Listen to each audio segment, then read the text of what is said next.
नमस्कार दोस्तों, आज के इस वीडियो में हम बात करते हैं भारत के प्रमुख स्टेडियम के बारे में। फर्स्ट है salt lake stadium Kolkata, next है जवाहरलाल नेहरू स्टेडियम नई दिल्ली, नेक्स्ट है दुनिया का सबसे बड़ा स्टेडियम सरदार पटेल स्टेडियम जिसको मोटेरा के नाम से जाना जाता था पहले, वो है अहमदाबाद में। नेक्स्ट है फिरोज शाह कोटला, ये है नई दिल्ली। नेक्स्ट है वानखेड़े स्टेडियम, सबसे छोटा स्टेडियम भारत का, मुंबई में।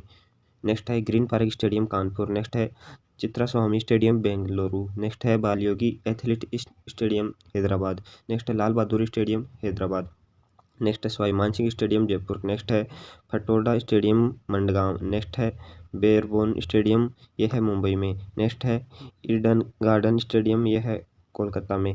नेक्स्ट है चिदम्बरम स्टेडियम चेन्नई। नेक्स्ट है किन्नन स्टेडियम जमशेदपुर। नेक्स्ट है बाराबती स्टेडियम कटक। नेक्स्ट है मौलाना आजाद स्टेडियम, यह है जम्मू। नेक्स्ट है मिथिलेश स्टेडियम, यह है पटना में। नेक्स्ट है कंचनजंगा स्टेडियम, यह है सिलीगुड़ी में। नेक्स्ट है द एरेना अहमदाबाद में। नेक्स्ट है होलकर स्टेडियम इंदौर। नेक्स्ट है doctor Shyama Prasad Mukherjee stadium Goa. Next है मोइन उल हक स्टेडियम, यह है पटना में। तो दोस्तों वीडियो अच्छा लगा तो लाइक कीजिए, शेयर कीजिए और चैनल को सब्सक्राइब कीजिए। Thanks for watching.